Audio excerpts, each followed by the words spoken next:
Ara mateix està tocant Txec i, bueno, i penso que encara s'animarà més la cosa perquè els de noche pues, tenem solera.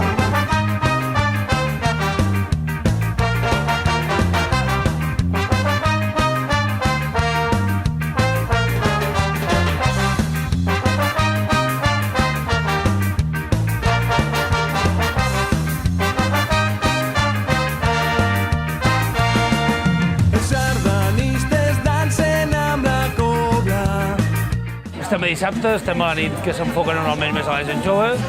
Estem a mitja festa, més o menys, ha acabat el concert de Txec, que ha estat de conya, un concert que ha durat quasi un parell d'hores i pel meu entendre ha anat molt bé, molta gent. Ara hi ha el petit descans amb una mica de música de fons i comença el grup de versions de Noche, que és un grup molt bo, esperem que vagi molt bé. I per acabar la festa, doncs, DJs fins a altes hores del matí.